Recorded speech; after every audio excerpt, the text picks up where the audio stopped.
What's up, Pirate fans? This is the Setonian Sports section providing you with the first men's basketball roundtable of the season. Today we'll be previewing kind of just what the roster has in store for us this season and just some general preview stuff. I'm Justin Sousa, the senior editor of the sports section. I'm joined today by Brendan Balsamo, my assistant editor, and Matt Collins, our copy editor. Guys, how you guys doing today? I'm doing good. Yeah, just excited to talk about basketball today. Yeah, I'm doing okay, and I'm eagerly anticipating basketball season. It's been a while. It's about time, right? Yeah. Yes. I mean, we've already got, potential games coming up with Baylor, UCLA, maybe even Kansas, Rhode Island kind of just being thrown around. So come November, maybe we'll have some basketball to look forward to. Fingers crossed everything kind of goes smoothly pandemic-wise. So essentially, in this video, we're going to go over a few preview questions. Each of us will have 30 seconds to kind of say our spiel, or less if you need less time, to just say our spiel about the question, and then we'll spend a minute kind of just discussing over what we went through. And that's essentially the gist of it. So our first question, Brendan, I'll start with you. I'll let you answer this first one. What does the return of Sandro Mamukelashvili mean for the Pirates heading into this season? Well, what I think it means a more dynamic look down low, because he is the size of a typical 5-man in college, but with the skills of a stretch 4. He can dribble, he can shoot, and if he's able to hone that really all together, I think he can really bring this type of offense to a different level. One that we saw Romaro Gill really kind of live up to last year. And if him and Obiagu work in tandem, it's something that, we could be a first for Pirate fans to see. All right, awesome. All right, the 30 seconds worked out pretty well. All right, Matt, you want to give your answer? I think having Mamu back is huge because he's a presence in the paint as well as he can step outside. He's a versatile player for the modern era, and we lost Myles Powell, we lost Gill, so just to have him back is huge heading into this season. All right, and I'll give my spiel now. So essentially, I mean, having Mamu back gives us a senior who had a really strong season last year, coming back into the team. Myles Cale maybe didn't follow up his sophomore year with the best junior year, and Shavar Reynolds had a good year last year, but wasn't necessarily a starter, which we'll actually get into probably a little bit later. But yeah, having Mamu back is just a big personality and mentality to have in that locker room, that knows what it means to be successful in the Big East and knows what it means to perform well under big pressure in the Big East. All right, cool. So, so Brenda, I actually want to touch on something you said. Mamu coming back into the team makes us look a little bit more dynamic. Where do you see him playing then? If we have a fresh, healthy lineup, where do you think he's playing best at? I really think to start the season, he will probably start at the 5 because I see Aiken, Molson, Cale, Rhoden, all in the starting lineup as well. Mm-hmm. And in that lineup, there's no room to put Mamu at the 4. You got to put him down low underneath the basket. So I think ideally at the beginning of the season, he'll probably start at the 5, but I can see an adjustment as the season goes on to him going to the 4 and being able to really use all those skills that he has. And Matt, would you prefer Mamu at the 5, or do you think somebody like Ike or Tyree should be at that position and maybe push Sandro to the 4? I think Mamu could work well at the 4 because Ike is taller, and Mamu's he's kind of transitioned more into being a perimeter player in the last season. So I could see him fitting better at the 4 than as a center, as a traditional center. Gotcha. I tend to agree. I think Samuel's going to get his shot at the 5 this year, just to kind of see how things go. We have plenty of non-conference games to test the waters with that. And Brendan, like you said, worst case scenario, Mamu can play there, and we have plenty of players who can fill the other positions that I think are reliable, and we can kind of bank on to play well going into this season. Well, I personally think Tyree Samuel is as good as a 4 as Mamu is. I think Tyree Samuel has the potential to dribble and shoot and pass, and I think he can be just as valuable as a perimeter player and an inside player as Mamu. Yeah, I think we saw last season too, He wasn't afraid to shoot from three. I thought it was kind of funny because one of my friends would just say like he's however tall he is, but he plays like a 6 foot player. Like he's very small ball oriented, even though he's just like this huge guy. So I mean, it'll be interesting to see how it works out. But yeah, I mean, we'll get into those lineup discussions a little bit later down the line. But question 2, without a go-to scorer like Myles Powell on the court, will we see more of a team dynamic in the way Seton Hall approach their offensive structure, or is there going to be another individual star that we kind of lean on, say, like another Myles Powell that everybody else plays around? Matt, why don't you open up this one? I would say this year, Myles Powell last year was obviously not, he was everything to this team really. When he went down, some guys stepped up, but Myles Powell was the engine that for the last 2 years made the team go. So I think obviously there's going to be like more of a team aspect this year because losing his scoring, it has to be filled in somehow. So I think we're going to see Cale, we're going to see Rhoden, we're going to see players that were kind of more role players last year have to step up and fill the void that Powell left, that Gill left. So and Bryce Aiken coming in is huge because I think he could maybe fill that Powell role. But it remains to be seen. But as of now, like it's a team effort. But we'll see if Aiken steps into that main scorer role next year. Gotcha. Yeah, Brendan, what do you think? More team structure, or are we going to see an individual star this year? You know, in case everyone forgot, this team went undefeated without Myles Powell last year. They didn't lose a single game without Powell, and it wasn't cheap games either. They beat number 7 Maryland. So I think if they can use every piece to their fullest potential, and say Aiken steps in as less of a Powell and more of a Quincy McKnight kind of role as a glue guy, bringing the team together, being a leader at the point. I can see this team being much more, less one-man oriented and more using the pieces they got. Gotcha. Yeah, I mean, as far as my answer, I think it is going to be more team-oriented. I think Mamu kind of proved that if we need somebody to lean on, he can be that guy. I think Rhoden showed it towards the end of the last season that he was kind of coming into his own. Aiken's obviously a proven player at Harvard, coming back to Seton Hall. And I think with that much attention on those 3 specifically, I think it gives Cale a little bit more time to breathe and just kind of say like, all right, the pressure's not all on me to now, continue this good form that I showed initially. And he can kind of rebound from what was, an indifferent season last year, and kind of hopefully we can see flashes of what he showed his sophomore year again. I went over the 30 seconds, but we'll move on.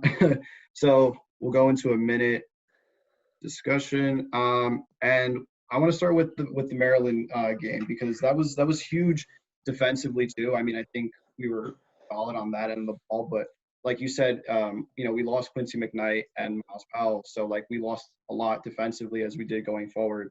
So Brendan, I mean, do you think Aiken is that Quincy, like he's that Quincy replacement, or where do you see him?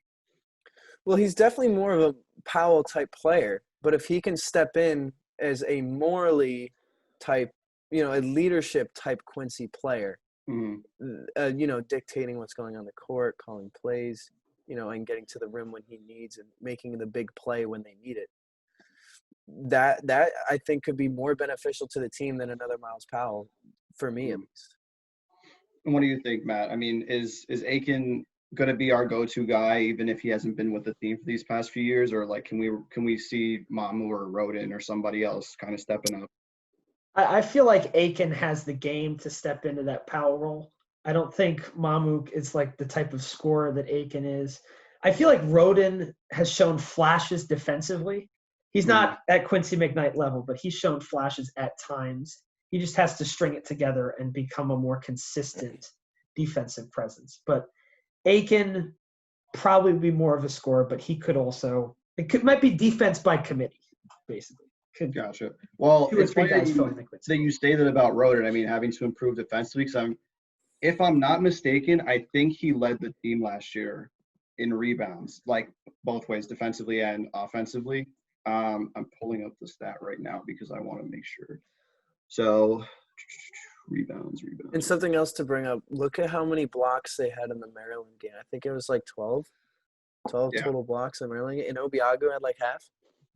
Exactly. And I mean, that's his biggest asset too. I mean, I think a lot of people kind of put him off too as like this highlight reel blocker, but that's a huge asset that you don't see a lot in college basketball anyway. So it's like, that's not really a knock. You know, that's an incredible asset, whether he's starting or off the bench to have. Um, and just for Rhoden, I mean, he averaged 6.4 rebounds last season. So, and he's not the tallest guy on the team either. He just has a lot of bite to him, a lot of tenacity, and I think that's really good to have in a player who isn't relied on to be as present in the paint, but can do it anyways if he has to be.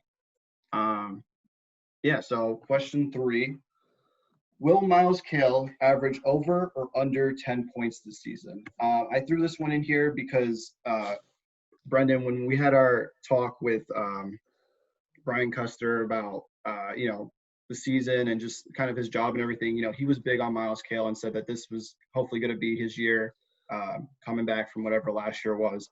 And that motivated me. I kind of bought into it. I think we'll see a better version of Cale this year than we did last year. But to answer the question, I think he will average over 10 points. I think it is in relation to the fact that it's going to be more of a team dynamic in the way that they go forward.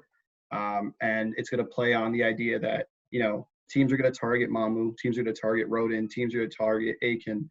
And while they know that Cale is a good player and he can be a good player, I just think we have so many other assets going forward that it's going to free him up a little bit more to kind of just compose himself right before the shot and just kind of get his points in the bag. Matt, why don't you go ahead and make your take? I feel like Cale has to. I feel like he has to step up and get over 10 points a game because we did lose, scoring with Myles Powell last year. And it has to be kind of by committee. And then as the season goes along, we'll see who steps up and how their roles change. But I think Cale is a key component ever since he came in as a highly ranked recruit. Ever since he came in, he's kind of like, I don't want to say underwhelmed, but he hasn't played up to the expectations that he had coming in. So I think like to get over 10 points a game is a big step for him this year, especially because it's a senior year, to go out with a bang. Brendan, what about you? What do you think? Yeah, I would say the same thing as to where, he has to.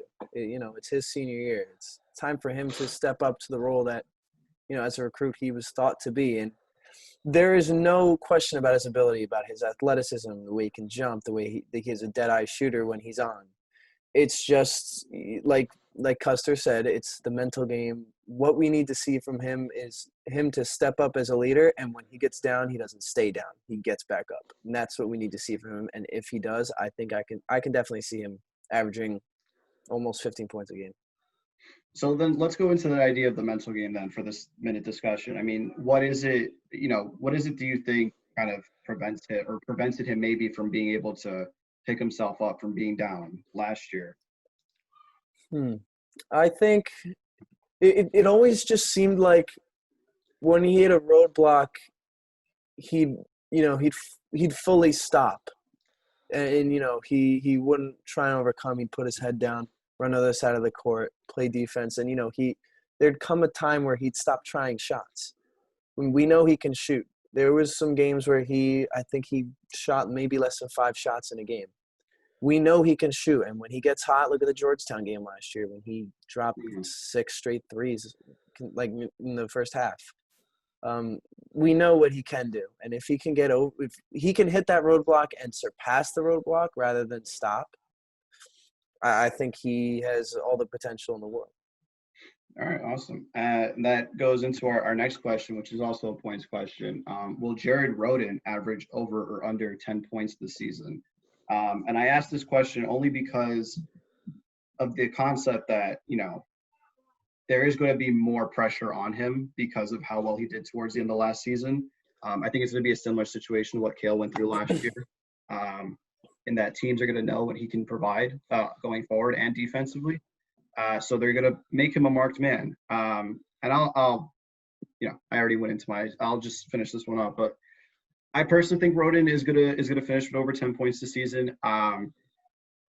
I've been high on him since my freshman year watching him play. I mean, I just feel like he is one of those players that you look at, and while he can pass the eye test, I just feel like you kind of get this energy from him that he is like a natural born leader and that he is going to be able to pick his head up in those hard moments and continue scoring when his team needs him to. And when it's not on for him that night, he's going to be able to help his teammates. He's going to be able to help Mamu, Cale, Aiken, whoever the case may be, find those open shots, create those opportunities for them. So I think it's going to be a big year for him. Brendan, what do you think? I think he won't, but I don't think that's a bad thing because he has so many other facets to his game. He's not just a pure shooter. He rebounds, he can pass, he can dribble, he can generate plays himself. And there's no question about his strength either. He's a strong dude. I think he definitely has the ability.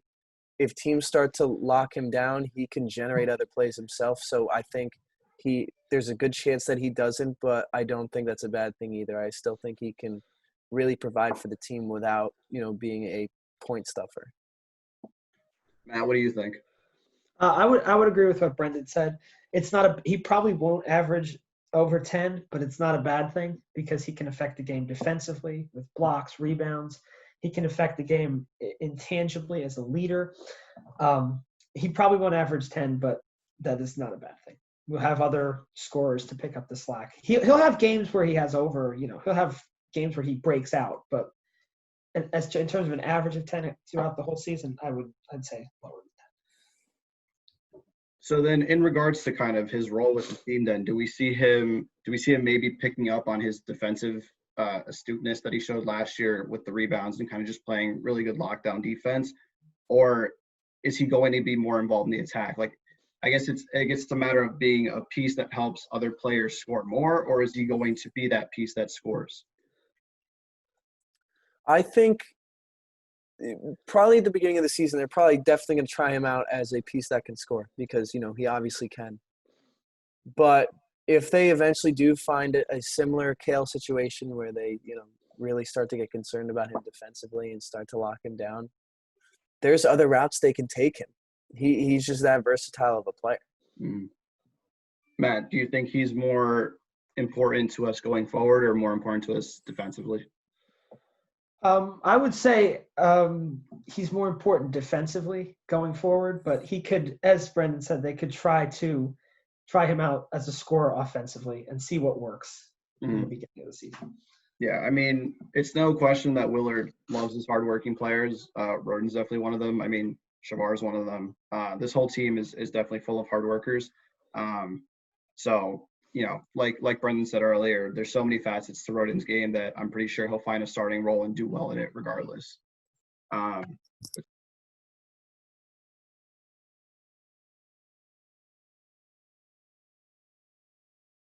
Going on to our fifth question, who's the Pirates MVP going into this season, and will that stay the same at the end of it? So essentially, who is our most important piece looking at it now? And do you think that'll be the case when we're looking back on this season come March? Brendan, do you want to open up? Sure, yeah. I think it's pretty obvious right now that it's Sandro Mamukelashvili because he just, brings in the leadership role. He's such an important piece down low because he is a really good defensive player, great passer, shooter, dribbler. He can finish. And it wouldn't surprise me if it changes because this team has so many pieces with potential to step up like that. And I think, we haven't really talked about Takal Molson enough.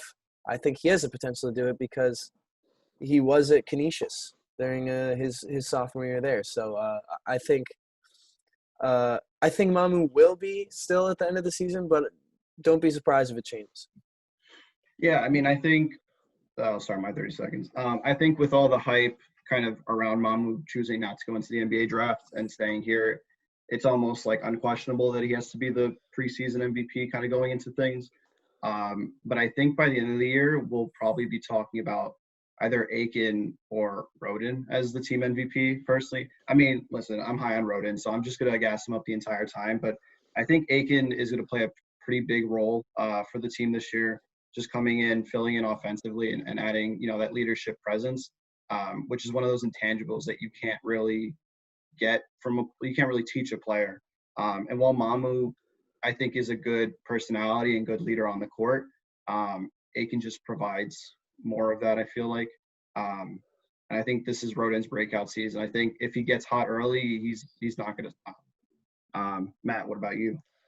I would, as already what's already been said, Mamu is definitely the MVP heading in. But I think by the end of the season, we'll look back and say that Bryce Aiken had a huge impact on the team this year. I know he averaged, like, I'm not sure the exact number, but he averaged a lot of points per game each season he was at Harvard. And I know it's different from coming from the Ivy League to the Big East. But I feel like by the end of this, we don't know Aiken's impact to the team now, obviously, because he's a transfer. But by the end of the year, if we have a successful season, Aiken will be a huge part of that. I'm not saying Mamu won't be a big part of it, but Aiken will be the driving force behind that.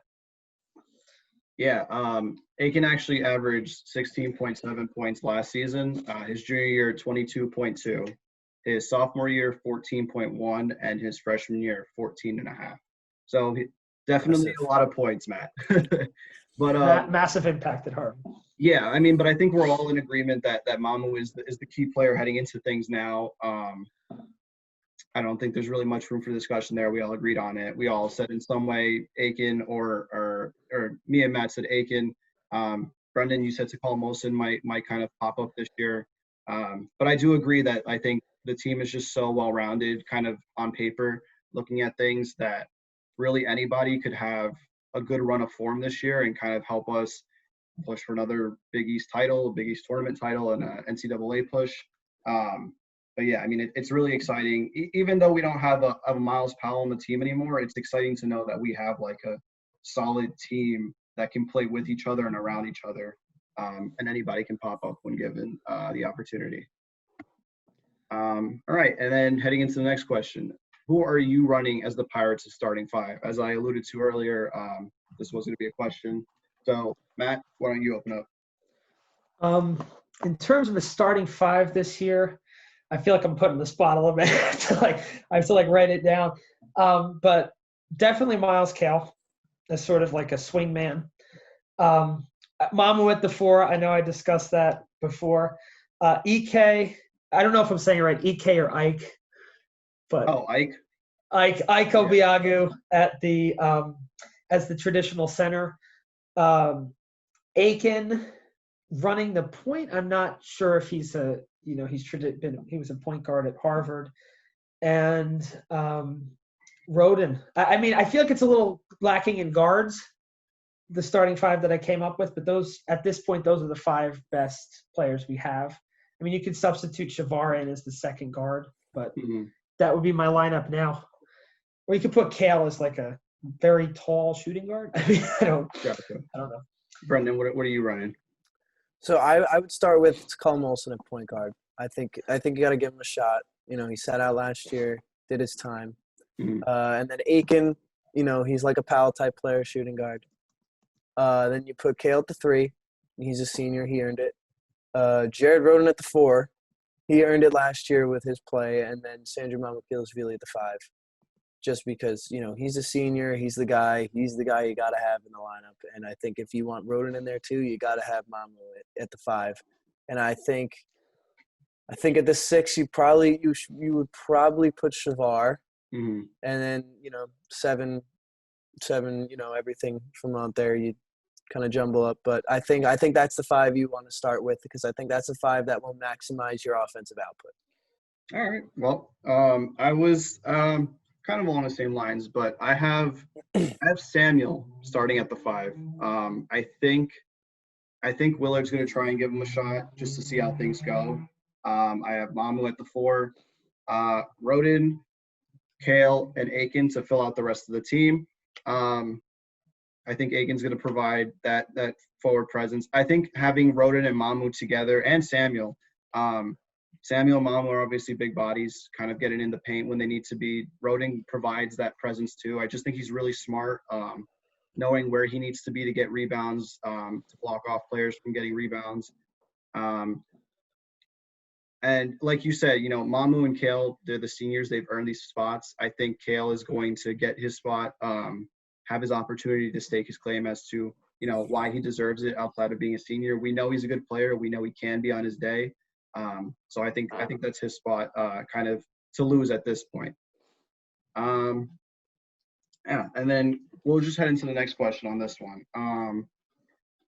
Going into Big East play, obviously we're full of competitive teams. UConn's coming into the team. Who are you guys most excited for, school matchup, whatever, to see play against Seton Hall this year? Matt, why don't you start? This is gonna kind of sound cliche, but like the Villanova game, that's always our like. Nova is like the benchmark in this conference, and that's always where we strive to be. Mm-hmm. And beating them is always a huge accomplishment because they've been very good for so long. So I would say Nova, and we're just natural rivals. New Jersey, Pennsylvania. It's just we've been natural rivals for a while now since the conference realigned. So I would say Nova, and also Marquette and Georgetown. Every one of our conference rivals is a big time matchup, but Nova stands out in terms of conference games. Gotcha. Brendan, what are you looking forward to? I probably have to go with Creighton because obviously they're honest. They might be the team to beat this year in the Big East. Depends on what you think of Villanova coming in. They lost Tyshawn Alexander, who to many was Big East Player of the Year deservedly, which was obviously given to Romaro Gill. Mm. Yes, they lost him, but they can still shoot the lights out of any arena. And if Seton Hall can really lock down on perimeter defense, they can make that game very, very interesting. Yeah, I mean, I had Creighton on this list when I was initially kind of looking over it because I just feel like we've always had really competitive games against them. I feel like it usually gets pretty chippy with them and Marquette every year, which doesn't necessarily play into like the aesthetic that you want in basketball, but like it adds to that rivalry factor. Nova, obviously, always a big game every year. But I think I'm going to say Marquette. I feel like over the last 2 years, there's just been this kind of like different feel to the rivalry and like this brewing dislike and disdain towards each other. I think, obviously with Powell and Marcus Howard going back and forth over, who was the better player in the Big East, that was pretty big. But I'm looking forward to us playing Marquette. I think that's going to be another fun game this year, or another fun series at least. And then going into our last question of this episode, where are the Pirates finishing this season in the Big East regular season standings? Will they repeat as champions? I'll start. I think we are still good to be a top 3 team in the Big East. I think we've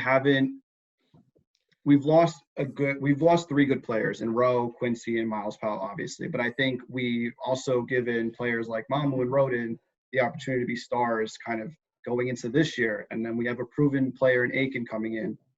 We have a hungry group of players like Shavar and like Cale and like Takal Molson who want to prove themselves at this level and show that they have what it takes to be one of the best in the Big East. I think we have a strong freshman class coming in. These are great recruits.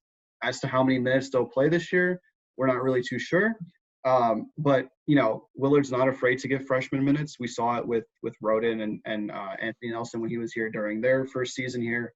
I just think it's a pretty well-structured team to at least finish in the top 3. I don't think we'll finish as regular season champs, but I think top 3 is a reasonable goal to set. Brendan, what about you? I think anywhere from 1 to 5 is realistic. Because yes, the Villanova Creighton at the top 2, and then I think UConn is a great team, and James Bouknight's returning. Providence obviously is going to be very good this year too. And honestly, the Big East is such a toss-up every year. Like how 2 years ago we were projected to be 9th, finished 2nd, and then Creighton was supposed to be whatever last year and was co-champions with us. But I think realistically 3rd, like you said, with Villanova, Creighton at the top, us at the 3. So yeah, I think anywhere from 1 to 5 is realistic, but I think right smack dab in the middle at the 3 is probably where we'll end up. Matt? As Brendan said, expect the unexpected is like a theme in the Big East. So I feel like we could finish, we could be 1 to 3 is very realistic, but it could be really bad. It could be really good. It remains to be seen. But definitely 1 to 3 is a realistic number. Probably third because Creighton and Nova look strong. And UConn, I'm surprised we haven't brought that up yet. That's a big wild card in terms of like UConn hasn't been in this conference for a long time, so that could change a few things in terms of standings. So, okay, so then let's use this little minute to give UConn its spotlight. Obviously, this is Pirates newspaper, but, as far as UConn goes, I mean, how big of a everybody's a competitor in the Big East. I don't want to use that word, but I mean, as far as us hosting UConn and going away to UConn this year, are we taking 2 wins? Or are we taking a win and a loss? What do you guys think we're doing this year? That's something I definitely didn't think about, but I feel like, well, I think it depends on if there'll be fans or not. I think with no fans, it's a better chance for us to go 2-0. Mhm. Though 1-1 wouldn't surprise me either. 0-2 against them would. I can't see us losing that home game to them. Okay. Even though they have a talented team, they have talented returners, they have a great head coach. But I just think we have the upper hand for this year. Mhm. Yeah, I mean, the fan aspect is huge. I know each year, at some point in the Prudential Center, like we could go on a run of wins or losses, but it seems like the fans kind of quiet down midway through the conference, in-conference season. And the basketball team always brings it up. And it's good that they do because, they're like, we're playing our hearts out. We need more energy from the fans. And I do really feel like for any basketball team, but especially the Pirates, given that, we've all been to games, the energy in the Prudential Center really does push this team to outperform teams that maybe play better basketball than them. But we just know how to scrape wins if we need to. We know how to kind of just play scrappy defense and just do what needs to be done to knock down the Villanovas and the Creightons of the Big East. Yeah, I'm convinced the only way Myles Powell dropped 37 on Michigan State was because that was the loudest arena I've ever been in. Exactly. Yeah, and in these non-con, I mean, and these non-conference games are just they're different when you have so many fans around, and then obviously in conference is even more competitive. So it's going to be really interesting to kind of see what the standings look like at the end of the season without fans. If there are no fans, as it's looking kind of likely, but fingers crossed everything works out well anyways. Matt, what do you think about the whole implication of fans and stuff? I think the fans definitely at the Prudential Center have a huge impact. Going back to what we said about UConn, I think 1-1 is probably what will happen, but the fans will have a huge impact both ways. It's going to be a little different playing on the road now, like going into an opposing gym with like fans screaming at you and like, now with no fans going to Creighton, going to Nova.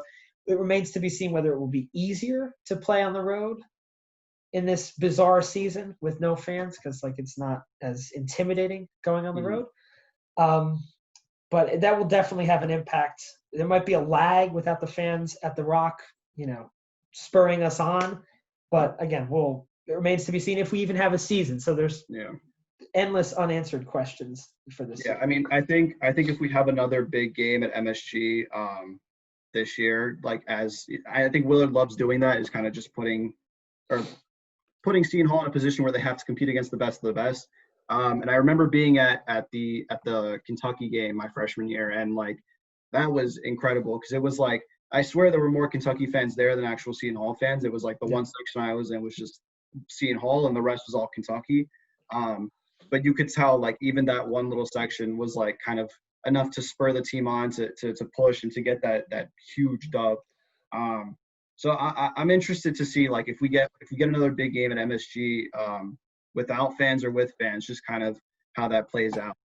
So it'll definitely be interesting to kind of consider those little intangible parts of the season and how the Pirates do.